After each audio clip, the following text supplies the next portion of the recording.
여러분 안녕하십니까? 라디오 전망대 이용선입니다.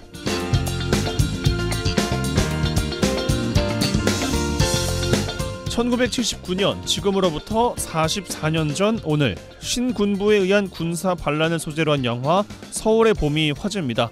많이들 보셨을 것 같습니다. 실제 역사에 대한 관심도 높아지고 있죠. 아직도 일부는 우리와 함께 숨쉬고 살아가고 있는 군사 반란 주도 세력들 합당한 처벌을 받았을까요? 영화에서 끝까지 쿠데타에 저항하는 수도경비 사령관 이태신의 실존 인물은 장태환 사령관이죠. 12.12 쿠데타 14년 후 장태환 사령관은 동료 장성들과 전두환, 노태우 등 반란을 주도한 인물 34명을 검찰에 고소했습니다.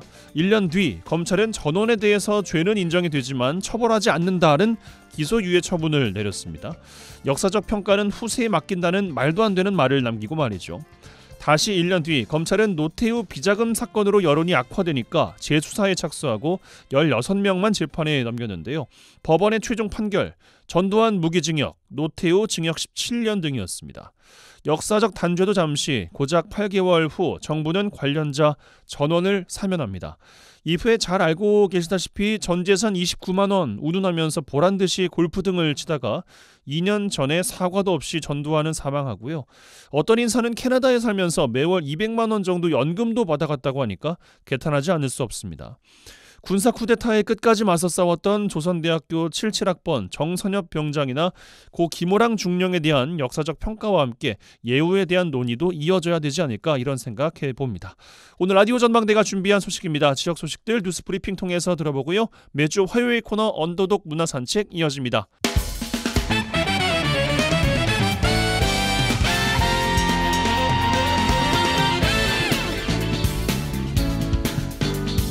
네, 12월 12일 화요일입니다. 라디오 전망대 시작합니다. 먼저 우리 지역 뉴스 정리해보죠. 뉴스 브리핑 GBS 뉴스의 차범준 편집국장과 함께합니다. 전화 연결돼 있어요. 안녕하십니까?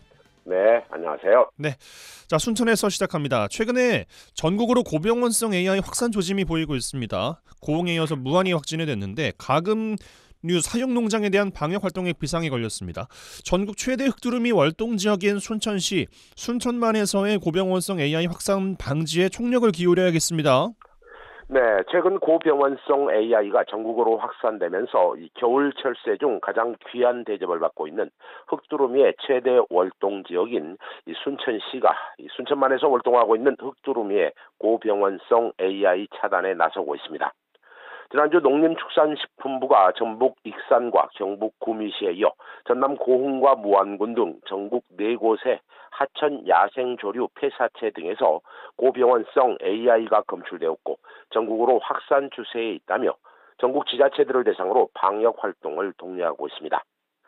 순천시는 천연기념물이자 멸종위기종인 흑두루미가 러시아에서 번식 활동을 하고 순천만을 찾고 있고 지난해에 이어 올해 약 6천 마리 정도가 순천을 찾을 것으로 예상하고 있습니다.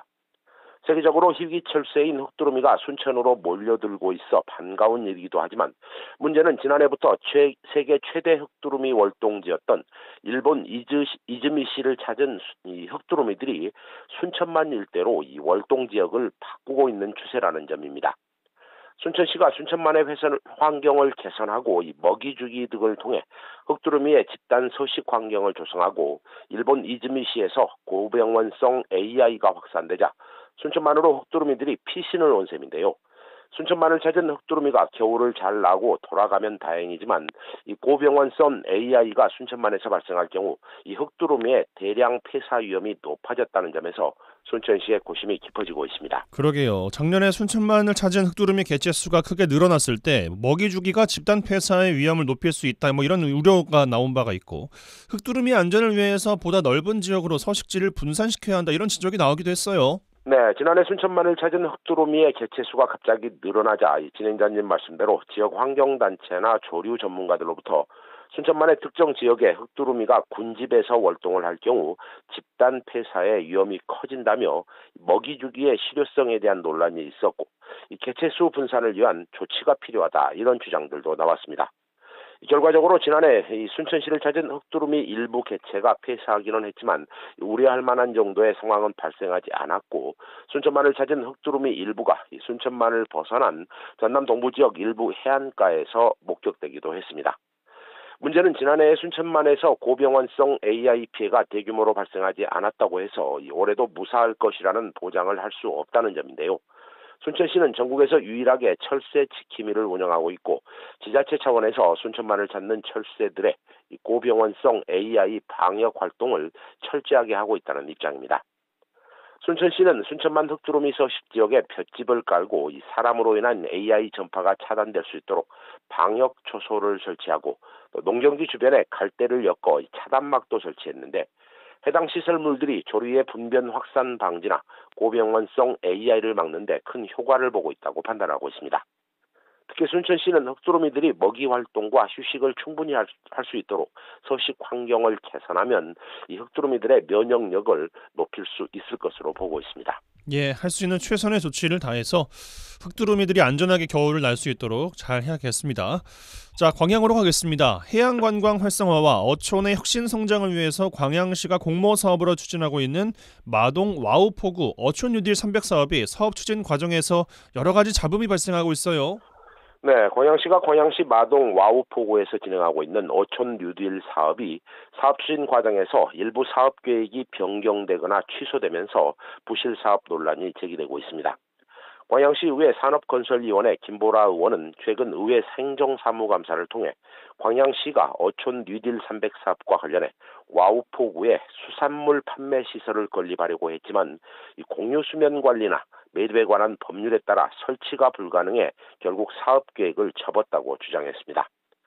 해당 의원은 광양시가 2019년 사업구역에 포장마차가 들어설 수 없다는 사실을 인지하고 있었음에도 이를 곧바로 주민들에게 공개하지 않고 2년간 침묵했다고 주장하고 광양시와 사업 수행기관들이 대책회의까지 진행했으면서도 해당 사실을 주민들에게 통보하지 않았다고 주장했습니다. 예, 광양시의 공모 사업의 이야기가 좀 많이 나오고 있는 것 같습니다. 요즘에 주민들을 위한 사업으로 주요 핵심 사업이 취소됐는데도 감추고 있었다는 것, 사업이 완공된 이후에도 시설물 사용을 두고서도 광양시의 부실 행정 때문에 주민들 간 갈등이 발생하고 있어요.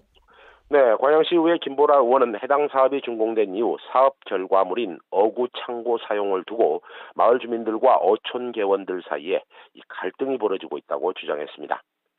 해당 의원은 광양시가 준공 승인도 나지 않은 사무실과 창고 사용을 방치하고 있고 그 과정에서 주민들 간의 갈등까지 발생하고 있다고 지적했습니다.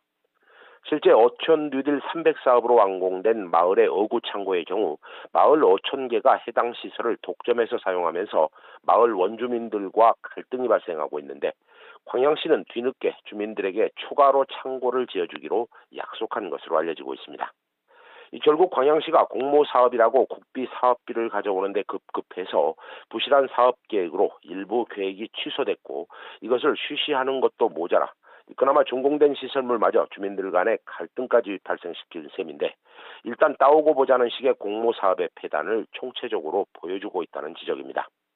이 상황이 이 정도면 광양시는 앞으로 공모 사업을 가져오는 공무원들에게 이 주민 갈등 시설을 유치했다는 이유로 표창 대신 이 페널티라도 부과를 해야 될 것 같습니다. 예, 뭐 잘해보려고 하셨겠습니다만 이런저런 상황을 감안해도 부실 사업의 정도가 좀 지나친 건 아닌가 이런 생각해보게 됩니다. 자, 여수에서 마무리하겠습니다. 지자체나 기업이 환경, 사회 책임, 지배구조 등 부문별 목표 달성 여부를 정하고 실천하는 이른바 ESG 경영 지표 평가에서 전남 동부 지역 지자체의 평가가 나왔어요.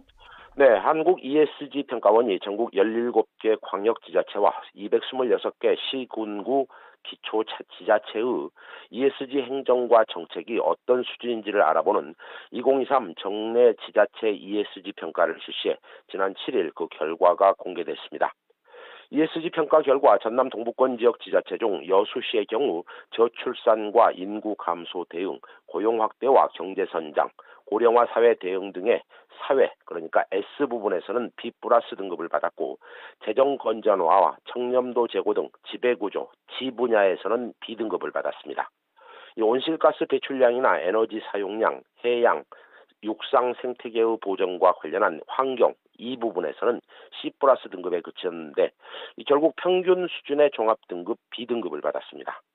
광양시의 경우는 환경이 B등급, 사회가 A등급, 거버넌스 B등급으로 우수한 B+ 등급을 기록했고 순천시는 환경 B등급, B+ 등급, 사회가 B등급, 거버넌스가 C등급 등 종합등급 B등급을 받았습니다. 예, 제33차 UN 기후변화 협약 당사국 총회 유치에 나선 여수시의 입장 감안하면 종합등급 B, ESG 경영 지표 평가가 생각보다 낮다는 점에서 분발해야겠어요.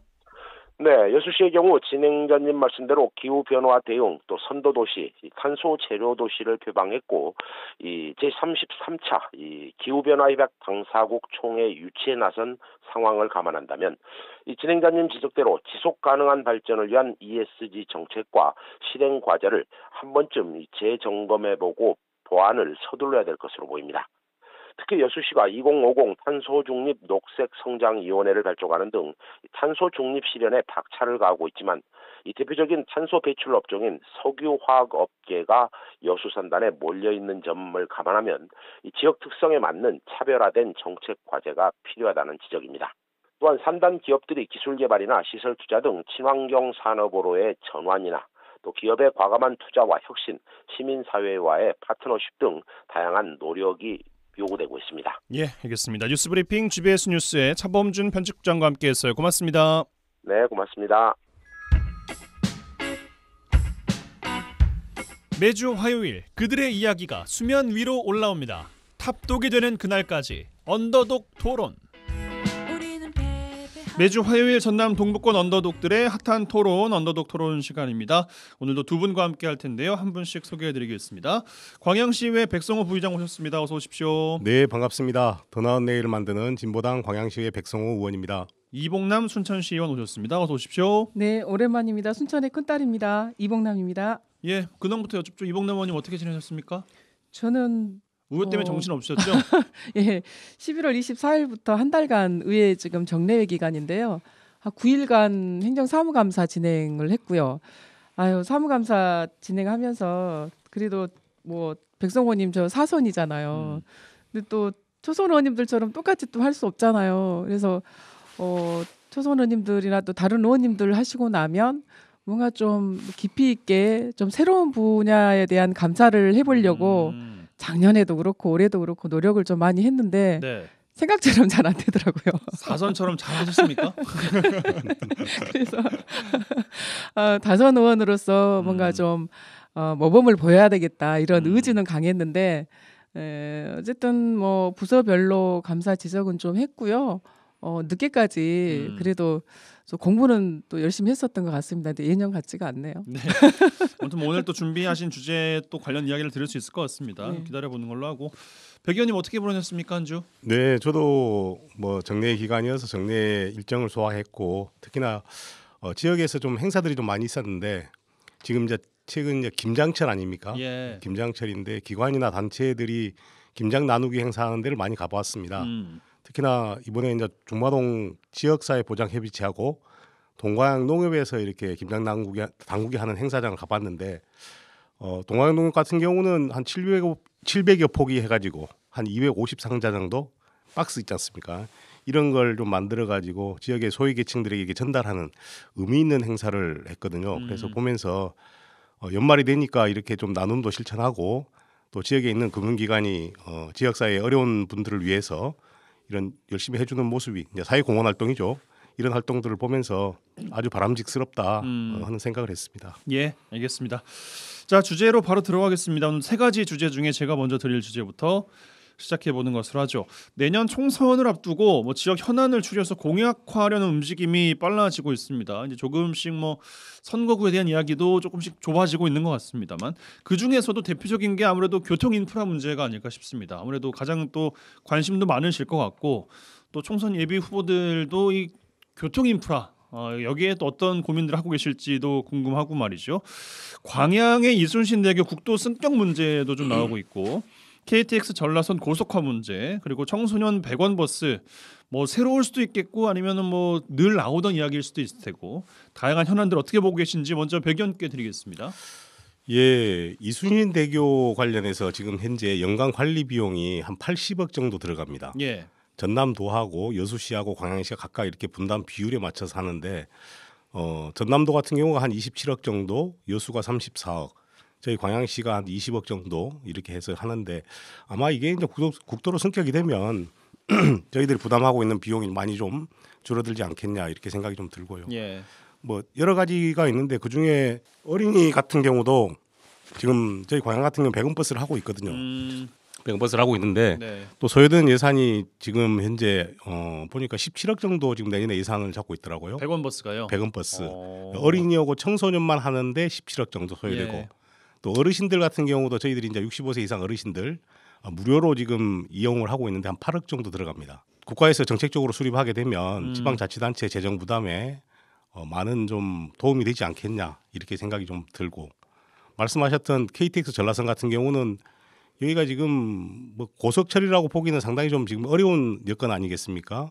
지금 뭐 기사 내용을 보니까 한 120km 정도 이렇게 달리고 있어서 KTX가 맞냐 이렇게 지금 하고 있는 것 같고 지금 기획재정부에서 예비 타당성 조사를 아마 하는 모양이죠. 근데 예타에서는 아마 예타를 통과하기가 굉장히 지금 어려운 상황일 것 같습니다. 왜냐하면은 사업성이 경제성이 나와야지만 이 사업을 하는 건데 다른 자치단체도 보니까는 뭐 경제성이 없다는 이유로 안 할 수도 있고 또 경제성이 없지만 지역의 균형 발전을 위해서 해야 된다.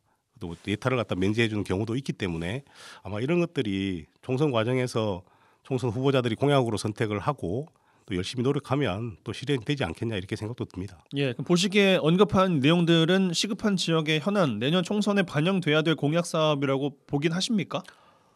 지역별로 보면은 이게 공약 사업이냐 아니냐 보기는 좀 어려울 것 같습니다. 예. 아까 이제 KTX 같은 경우는 전체적으로 호남권에 다 이제 이해관계가 있기 때문에 총선 후보자들이 같이 이제 공약으로 내걸 수 있겠지만 그렇지 않은 것은 국가에서 정책적으로 해야 되는 부분이라 아마도 총선 후보자들이 공약으로 내걸기는 조금 어렵지 않겠냐라는 생각이 듭니다. 건다고 해도 이건 정부의 몫이 큰기 때문에 당연하죠. 약간 좀 어색할 수 있다라는 말씀이신 것 같습니다. 그렇죠. 예. 예. 이봉남 의원님 어떻게 보고 계십니까? 네, 그 세 가지 주제 그 현안에 대해서는 백성호 의원님께서 예. 자세하게 설명을 해주셔서 그 지역의 현안은 당연히 필요한 거라고 생각합니다. 그리고 민원 해결 차원에서도 이제 후보들에 따라서는 뭐 공약으로 본인들이 이제 세울 수는 있겠죠. 다만 이제 국회의원이라고 하면 어떤 지역 차원의 물론 이제 공약도 필요하겠지만 좀 더 좀 국가적이고 좀 거시적인 그리고 좀 미래지향적인 이런 공약과 정책이 좀 더 우선시 되어야 되지 않겠는가. 총선 후보들은 어떤 이제 지역적 차원보다도 어떤 국가적인 차원의 거시적이고 미래적인 차원에서 또 문제를 좀 다루면 참 좋겠다라는 이런 생각을 좀 해봤습니다. 이번에. 예, 그럼 제가 뭐 그냥 일례로 교통 인프라를 꼽아봤는데 뭐 국가적 미래적 관점에서 지역 국회의원 순천이 또 잘하면 또 두석이 지금 기대를 하고 있는 상황이란 말이죠. 네. 뭐가 있다고 보십니까? 네? 뭘 내놔야 된다고 생각하세요? 그러면 국가적 미래적 관점에서 총선 공약을 뽑아본다고 하면 이제 다음 지금 질문을 하신 거죠? 아니 뭐 교통 인프라도 괜찮고 예. 예. 저는 지금 저희 방송에서도 몇 번 이제 주제로 좀 다루기도 했는데요. 어쨌든 지방 소멸 관련해서 이런 뭐 법제화하는 이런 부분들을 총선 국회의원들이 공약으로 좀 다룰 필요가 있다라고 합니다. 예를 들면 이제 지방 소멸이 되는 여러 가지 이유 중에 하나가 수도권에 집중된 수도권으로 일자리들이 많이 집중되기 때문에 지방 소멸의 원인이 하나가 있는 것이고 또 자치권이 많이 지금 약화가 되고 있기 때문에 지방 소멸이 되는 원인 중에 큰 하나라고 생각을 하는데 그래서 총선 후보 내가 국회의원이라고 하면 지방 소멸 대응과 관련된 지금 현재에 있어서 이런 부분들을 좀 법제화하는 것이 좀 필요하지 않겠는가. 그래서 예를 들면 자치권을 중앙으로 집중된 자치권을 지방으로 좀 이양해주고 많이 강화해주는 이런 부분들을 좀 더 법제화하고 그다음에 두 번째로 수도권에 집중된 일자리를 지방으로 많이 좀 이렇게 이양을 좀 해야 되는데 예를 들면 R&D라든지 또 지식정보산업이라든지 이런 공공 일자리들이 지방으로 많이 지금 옮겨져야 된다라고 생각을 해요. 지금 공공기관 이전에 대한 말씀을 하시는 거예요? 네, 이제 일자리를 늘리는 방안 중에 이제 하나라고 이제 생각을 하는데 예. 주요 인구 소멸 지역이 농촌 지역이 많잖아요. 그래서 지방 소멸 기금의 일부를 예를 들면 이제 인구 소멸 지역에 이렇게 배분해주는 이런 형식을 지금 취하고 있는데 어떤 인구가 이 줄어드는 지역에 예산을 편성하는 것도 중요하지만 예를 들면 청년 농업 인구가 증가했을 때 뭐 지방 소멸 대응 관련 이런 그 지역에 여러 가지 인센티브를 준다든지 이런 것들을 좀 법제화하는 것들이 필요하다. 그리고 이제 두 번째는 지금 뭐 순천, 여수, 광양 이래서 이 광양만권 대기가 기후 위기에 어느 정도 영향을 미치고 있는가 이런 부분들 굉장히 지금 중요하다고 생각하거든요. 예. 그래서 이 광양만권 탄소 배출과 관련된 특별 권역을 좀 지정을 해서 총량을 규제해서 만약에 이게 이제 오버된다라고 하면 이런 개선 부담금 같은 것들을 뭐 지역에 환원한다든지 혹은 기업별로 지금 가이드라인이 정해져 있는 것들을 지자체에서도 강화할 수 있게끔 법제화해서 어떤 지자체의 역할과 지자체에서 이걸 규제할 수 있는 이런 부분들을 뭐 조례를 통해서 만들 수 있도록 하는 이런 법제화하는 부분들이 그래도 좀 지역 국회의원으로서 이후에 좀 신경 쓸 미래지향적인 부분이다. 공약이 되지 않을까 이런 제안을 좀 해보고 싶습니다. 알겠습니다. 백 의원님 광양 지역에는 뭐 필요하다고 생각하시는 공약 있다면 뭐가 좀 있을까요? 제안 좀 주시면 좋겠어요. 광양 지역은 제가 아직 뭐 제가 총선 후보도 아니고 해서 고민을 많이 못 해봤는데 예. 뭐 이제 의정 활동하시면서 느끼는 바가 뭐 이제 그런 내용과 뭐 결부가 돼 있겠죠. 뭐. 네네. 예. 근데 방금 저는 이제 이봉남 의원이 말씀하신 부분에 대해서 반론은 아닌데 예. 우리가 이제 선거를 선출직이지 않습니까? 선출직들은 어찌됐든 간에 유권자들한테 득표를 해야지만 당선이 되기 때문에 그 공약들을 대부분 보면 득표 활동에 도움이 되는 공약들이 많이 나옵니다. 또 실제 그게 현실이기도 하고 예. 말씀하신 것은 제가 봐선 거의 이상이고 실제 전투에 들어가면 내가 이 공약을 전투에 들어가면 이 공약을 내걸어서 내가 얼마나 득표를 많이 하겠냐, 득표에 도움이 되겠냐 이런 공약들을 주로 많이 발굴을 하거든요. 전략적으로 생각하게 되는 경우도 있겠죠. 현실적으로 그걸 뭐 무시할 수는 없기 때문에 이제 그렇게 많이 공약들을 많이 내건다. 그렇지만 실제 이제 당선된 사람만 그 공약을 이행할 수 있는 이제 자격이 주어지는 거 아니겠습니까? 그래서 많은 공약들이 나올 거고 그 공약 중에서 과연 실현 가능한 게 있는지도 좀 봐야 될 것 같고 또 당선되신 분은 자기가 내건 공약을 실현하기 위해서 최대한 노력을 해야 되는데 그건 이제 유권자의 몫이라고 보고요.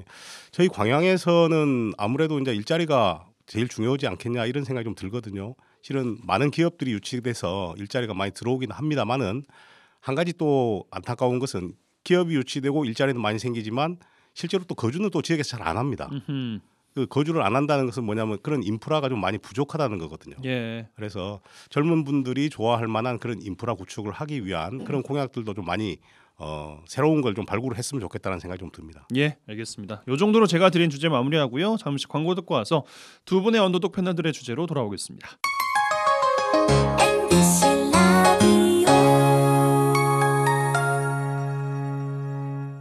여수 MBC 라디오 전망대 함께하고 계십니다. 매주 화요일 코너 언더독 백성호 광양시의 부의장 이봉남 순천시의원 두 분과 이번 주 시간 함께하고 있습니다. 자, 두 분의 주제로 들어갈 텐데 자, 먼저 광양으로 가죠. 백 의원님 어떤 주제 꺼내시겠습니까? 예, 정례 기간이어서 2024년 본예산 심사를 지금 하고 있습니다. 예산 심사를 하면서 여러 가지 문제점들을 좀 있다 싶은 생각이 드는데 예. 그중에 한 가지는 뭐냐면은 예산을 편성하면서 시민들과 의회 간에 갈등의 골을 만드는 예산들이 좀 올라옵니다.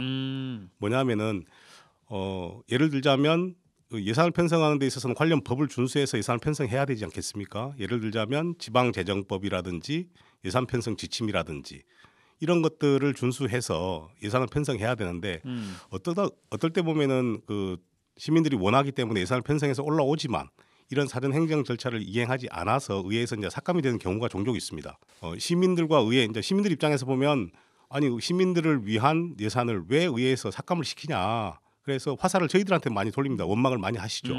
근데 편성하는 단계에서부터 이것은 이러이러한 절차를 거쳐서 편성해야 되기 때문에 필요는 하지만 조금 기다려 주십시오라고 하고 그 이후에 편성하는 것이 바람직한데 그렇지 않기 때문에 시민들과 의회 간에 서로 간에 이렇게 다툼이 좀 발생하는 예산들이 좀 많이 있습니다. 그래서 이것이 비단 뭐 우리 광양시만의 문제는 저는 아니다 이렇게 보고 그렇겠죠. 방송을 통해서 제발 예산 편성하시는 분들 행정 절차 잘 지켜서 좀 예산을 편성했으면 좋겠다 싶은 생각이 들어서 오늘 주제로 정해봤습니다. 어떤 것들이 대표적으로 있습니까? 그 말씀만 들어서는 잘 모르겠거든요. 예, 지방재정법에 보면 중기지방재정계획에 반영하라고 하는 게 있습니다. 중기재정계획에 반영해라. 중기지방재정계획. 예산이 뭐 5년 동안 이상 쭉 이렇게 소요되는 거는 그러니까 계속 사업 말씀하시는 그렇죠. 거군요. 이래서 이제 우리가 예측해야 되기 때문에 중기지방재정계획에 반영해야 된다. 그리고 일정 금액 이상은 투자 심사를 받아야 된다. 예. 그리고 뭐 용역과제 심의위원회를 받아야 된다. 뭐 이런 여러 가지 법에서 정해놓은 규정들이 있습니다. 근데 이것을 전혀 지키지 않고 예산을 편성하는 경우들이 있거든요. 공유자생 관리 계획, 뭐 공공시설 설치 계획 이런 것들 전부 다 의회의 승인 사안입니다. 그리고 만약에 시에 있는 소유된 뭐 건물을 뭐 민간에게 위탁한다면 의회에서 민간 위탁 동의를 받고 소요되는 경비를 민간 위탁금으로 예산을 편성해야 되는데 민간 위탁 동의를 받지 않은 상태에서 민간 위탁금으로 예산을 편성하게 되면 그럼 예산이 삭감되는 거죠. 그럼 정작 그런 예산들을 기대하고 있던 시민들 입장에서 보면 의회가 자기들 반사이익을 볼 수 있는 예산들을 삭감시킨다고 저희들을 원망을 하거든요. 정작 그 절차를 지키지 않은 것은 집행부인데. 집행부인데. 네. 근데 시민들은 그런 사전 절차를 이행 안 했는지를 잘 모르시죠. 그래서 제발 예산 편성하시는 분들 특히나 이제 법을 집행한다는 우리가 표현을 쓰지 않습니까? 근데 그런 분들이 관련 법을 준수하지 않으면 도대체 뭐 시민들에게 당신들이 법을 지키라고 이야기할 수 있는 자격이 있냐라는 생각이 듭니다. 이봉남 의원님도 비슷한 경험 혹은 사례가 있으십니까? 저희도 비슷합니다. 이제 비단 뭐 아까 의원님 말씀하신 것처럼 광양시뿐만 아니고 지금 우리 순천시도 내년도 예산 본 예산 지금 제안 설명 받고 이제 심의 지금 하고 있거든요. 예. 이제 저희가 내일하고 모레까지 해서 각 위원회에서 축적 끝나고 이제 상임위원회 의결이 들어갈 건데 네. 비슷비슷합니다. 비단 이거는 뭐 광양뿐만 아니고 순천뿐만 아니고 거의 지자체가 지금 지방자치 시작된 이후에 예산 심의를 하면서 의회와 행정 간에 이런 사례들이 아마 수도 없이 많을 거라고 생각합니다. 네. 백 의원님 그 내용 좀 살펴보니까 몇몇 건설 개발 예산이 삭감된 경우도 있는 것 같아요. 뭐 지속적인 필요한 예산이 필요한 경우들, 뭐 계속 사업이 같은 경우들. 이런 거는 그 의회 탓하기 딱 좋은 그런 사업들 아니겠어요? 그렇죠. 예. 예, 위에서 발목 잡았다 이야기할 수도 있고 특히나 내년 예산이 좀 많이 줄어들었습니다. 그러니까요. 저희들이 올해 대비해 가지고 내년도 예산이 954억 정도가 줄었습니다. 전체가 한 1조 1933억에서 1조 978억으로 뭐 조금 더 보탠다면 한 1000억 정도가 줄었기 때문에 그러게요. 이런 기존에 하던 사업들을 지금 계속 유지하기가 상당히 지금 어려운 조건입니다. 그럼에도 불구하고 이렇게 또 삭감이 되는 경우도 있거든요. 지금 현재 예비 심사 과정을 통하긴 했지만 뭐 산업건설위원회에서는 한 100억 정도 그리고 총무위원회에서는 28억 정도의 예산이 지금 삭감되어 있는 상황이고 이번 주 목금 예산결산특별위원회에서 최종 결정은 되긴 합니다. 그런데 아마 계속 사업들의 상당한 차질이 좀 예상이 되고 있습니다. 그야말로 뭐 선택과 집중의 또 묘를 발휘를 잘 하셔야 될 것 같은데 그러면은 의회 탓을 하지 말아주세요라고 이제 이야기를 하시려면은 우리가 어떤 기준으로 지금 예산을 보고 있고 어떻게 반영이 내년에는 될 예정인지 이런 것도 설명 주시면은 좋을 것 같아요. 예산 심사의 기본 원칙은 이제 불효불급 아닙니까? 필요한 것이냐, 필요하다고 봤을 때 그럼 지금 당장 해야 되는 것이냐, 정말로 급한 것이냐 이게 이제 제일 원칙인데. 네. 심사하기 전에 아까 이제 앞서 말씀드렸던 뭐 행정 절차 이행하지 않은 예산들은 편성하면 안 되는 거니까 이건 논외로 하고 보면은 다 지역별로 보면은 다들 필요하다고 하죠. 급하다고 하고는 하는데 웬만한 예산들은 뭐 시민들의 삶과 직결되어 있기 때문에 의회에서도 심사 이렇게 뭐랄까요 그 심사 자체를 좀 세게 하지는 않습니다. 특히나 이제 사회복지 예산이 전체 예산의 한 30% 정도 되거든요. 근데 그런 예산들은 거의 뭐 심사를 저희들이 하지 않는다 하는 정도로 뭐 집행부에서 올린 예산 다 통과시키거든요. 또 이제 그 외에도 뭐 농업 관련한 예산들 이런 예산들은 원하는 대로 다 주고 있습니다. 그 정도로만 말씀드릴까요? 알겠습니다. 예. 자 다음 주제로 넘어가겠습니다. 예. 순천으로 가죠. 이봉남 의원님 어떤 주제 꺼내시겠습니까? 네, 저도 오늘 주제 거의 일맥상통한데요. 지금 저희가 지난주까지 행정사무감사가 끝났어요. 9일간 끝났는데 주요 지적사항 이제 행정사무감사이기 때문에 지적사항이죠. 지적사항이 크게 이제 보면 국비 공모를 했는데 이게 한 3년간 이렇게 추진이 되다가 갑자기 이 취소해서 그 일몰되거나 변경된 사업들이 누가 취소를 했다는 거예요? 시에서 취소한 시에서 거죠. 취소했다고요? 그렇죠. 이 사업들이 지금 한 크게 보면 한 두세 가지 정도가 있고 네. 또 작년 본예산 때 정말 이 사업은 필요합니다라고 해서 본예산 때 많은 액수를 확보를 했는데 추진 과정에서 의회와 소통도 없고 음. 또 어떤 주민들에게 설명도 없는 상태에서 절반이 싹둑 이렇게 잘려가지고 정리추경에 올라와서 또 우리 의회에서는 또 울미의 겨자 먹기로 그걸 또 승인 안 할 수가 또 없는 이런 상태가 되고 해서 조금 전에 이제 우리 백성호 의원님 광양시 의회 지금 예산 심의하면서 여러 가지 뭐 지금 그 상황을 말씀하셨잖아요. 근데 이제 행정사무감사하면서 이 상황들이 다시 고스란히 지금 반복되는 상황들이 계속되고 있어서 예. 좀 안타깝기도 하고 그래서 어떻게 보면 이제 뭐 그 긍정적인 내용은 아닙니다만은 방송을 통해서 좀 고자질 좀 해야 되겠다 해서 예. 오늘 주제로 좀 가져왔습니다. 알겠습니다. 말씀 예. 주신 그 사례가 각각 예. 어떤 사업인지 말씀을 좀 주시면 이해가 그죠. 빠를 것 같거든요. 이제 국가 공모를 해서 취소 중단된 사업이 뭐가 있냐면 예. 그 스마트 그린 도시라고 해서 이거는 2020년에 환경부 공모 사업으로 추진이 됐던 사업인데요. 이름은 좋아요. 스마트 그린 도시. 예, 여기는 이제 장천동 일대에 그 빗물을 이용해서 뭔가 좀 IoT 기술을 이용한 여러 가지 녹지 부족이라든지 이런 그 대기 오염을 좀 이렇게 해결해 보겠다라고 하는 사업인데 네. 이게 민선 7기에 그러니까 20년에 이게 공모 사업이 선정됐어요. 20년 말에. 근데 의회에서 부결을 한 차례 했고 또 여러 가지 설계 영역이라든지 소유권 이전들을 민선 이전 그 7기 때 다 정리를 했거든요. 예. 근데 이게 민선 8기 와서 사업을 다시 검토를 하면서 사업 축소를 환경부에 이제 건의를 합니다. 환경부에서는 축소하면 안 된다라고 하니까 이거를 이제 시의회와도 이제 협의 안 하고 사업 포기 신청을 하고 사업이 취소가 됐죠. 예.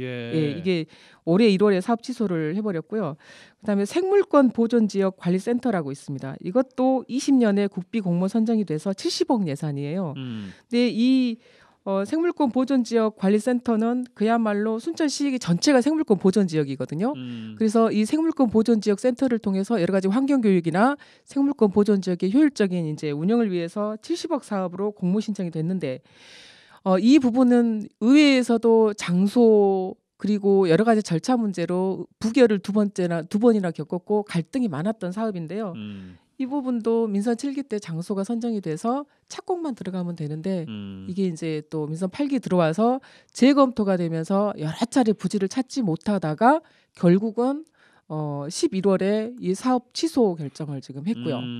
그다음에 세 번째는 신혼부부 반값 임대아파트 LH하고 협약을 해서 140세대를 공급하겠다라고 하는 내용이었는데 이 부분도 의회에서 찬성, 반대 또 지역사회 갈등 여러 차례 거치다가 결국은 LH에서 사업이 지금 변경됐고 시에서는 행복주택을 이제 일몰 사업으로 하게 된 경우. 그러니까 이게 국비공모해서 취소하거나 국비를 반납한 사례가 스마트 그린 도시, 뭐 생물권 보존지역 관리센터, 그다음에 반값 임대아파트 이렇게 공모 사업 3개가 지금 취소됐고요. 또 올해 예산을 23년 본 예산이죠. 23년 본 예산을 확보했는데 의회와 또 이렇게 지역 주민에게 설명을 안 하고 한 50%를 삭감한 또 사업이 좀 있습니다.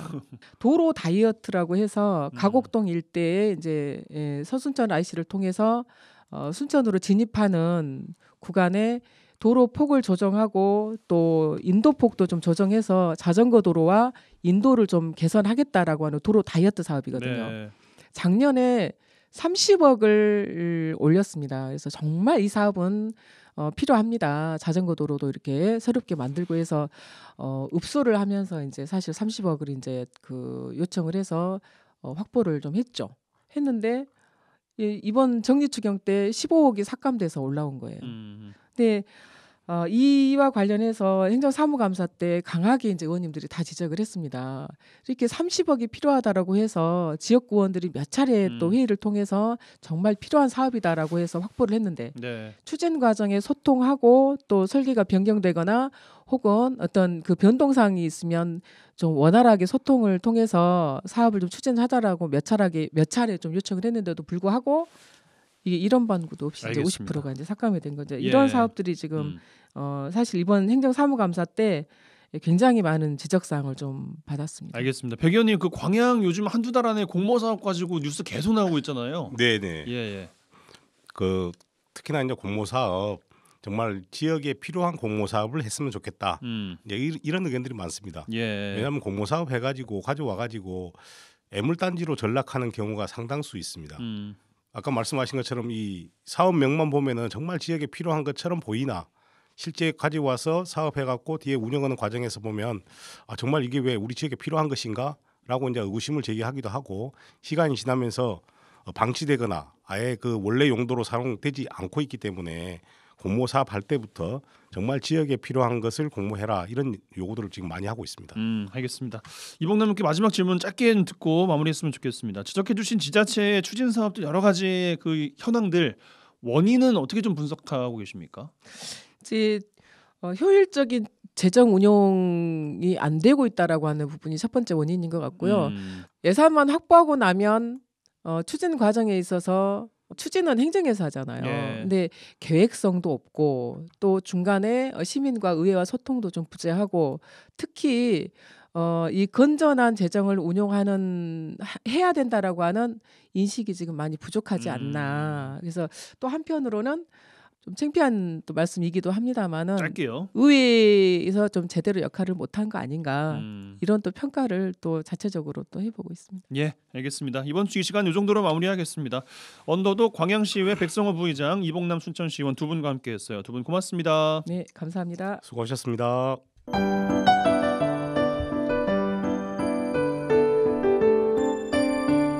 라디오 전망대 문화 산책.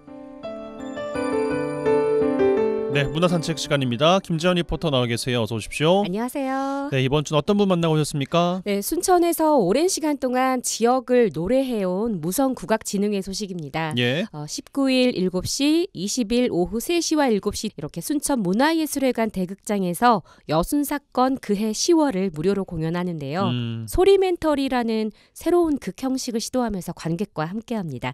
정진권 감독에게 자세한 이야기 들어보시죠. 네, 저는 이번 그해 10월에 연출을 맡은 정진권 감독이라고 하고요.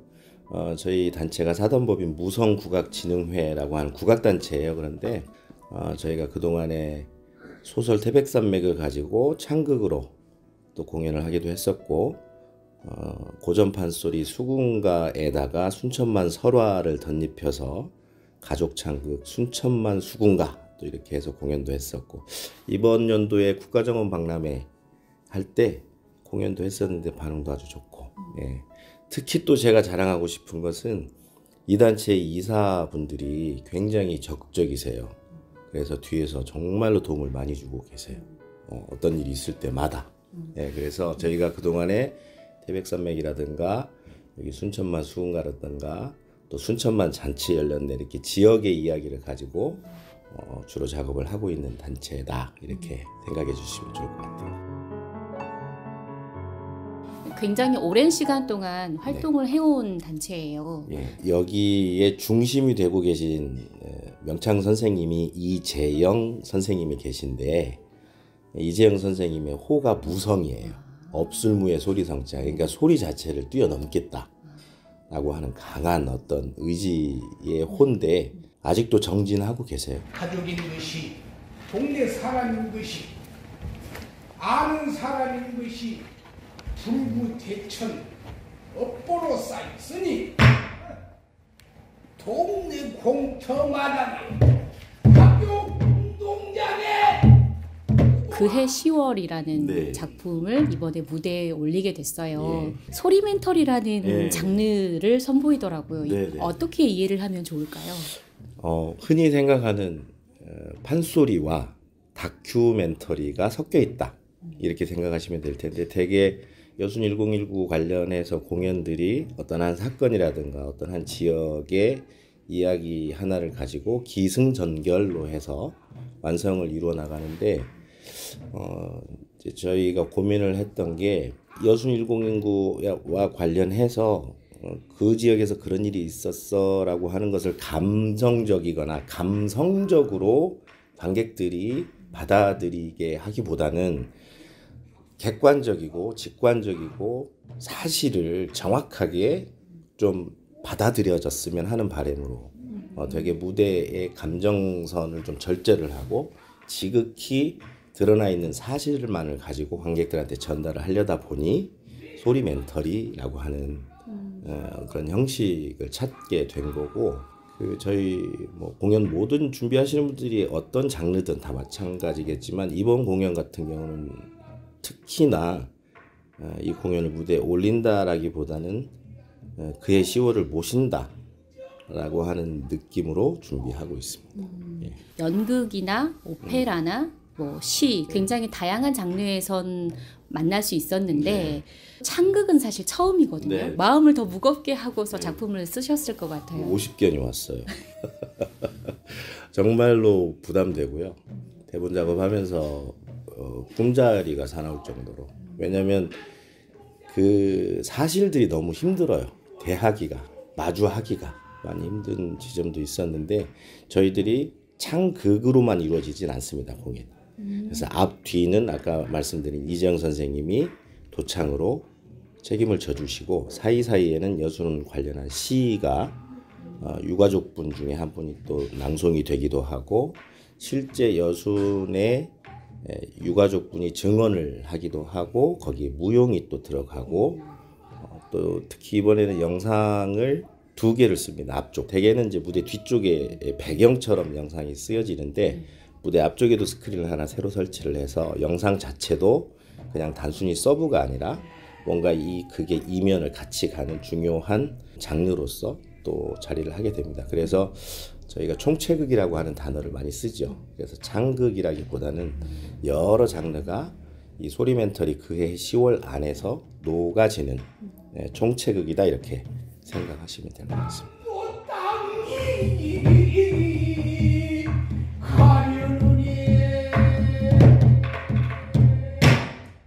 하나님은 우리를 살리려면 부정이 피가라도 대신 죽어야 한다고.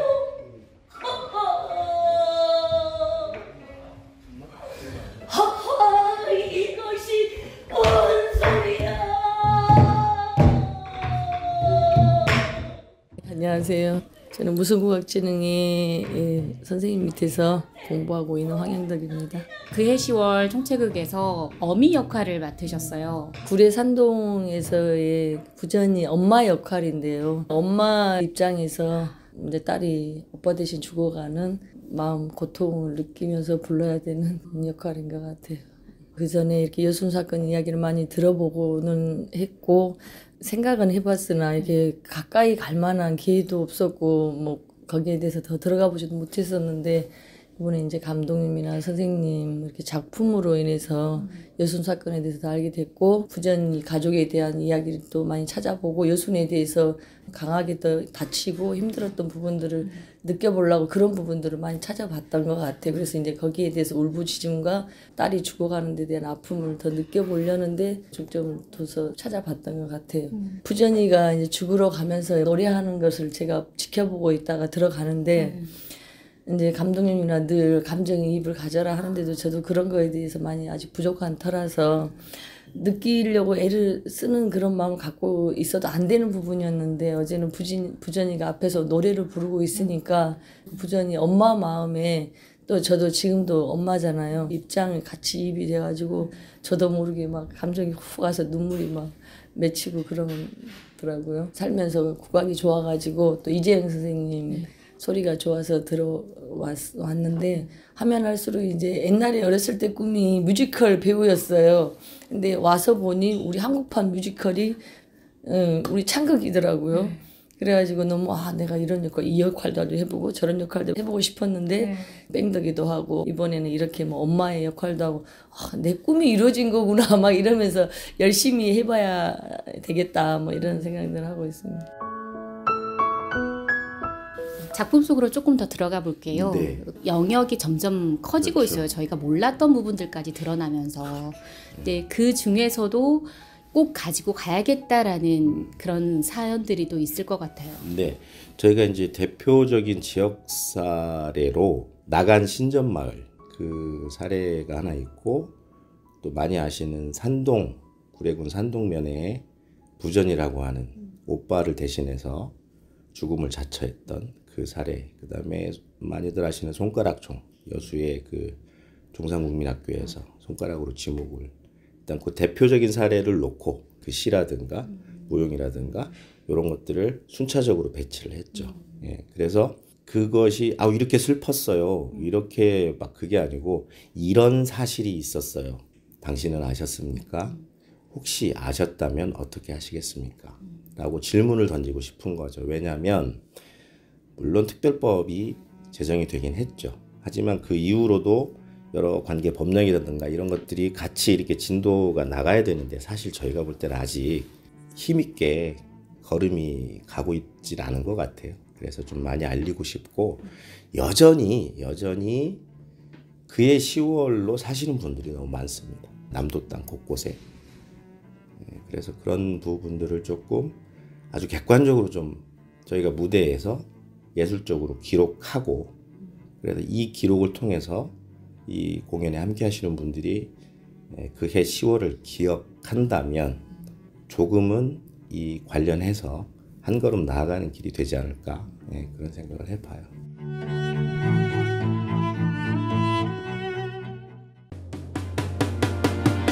네, 화요일 라디오 전망대 오늘 준비한 소식은 여기까지입니다. 오늘도 고생 많으셨습니다. 내일 뵙죠. 이용선이었습니다.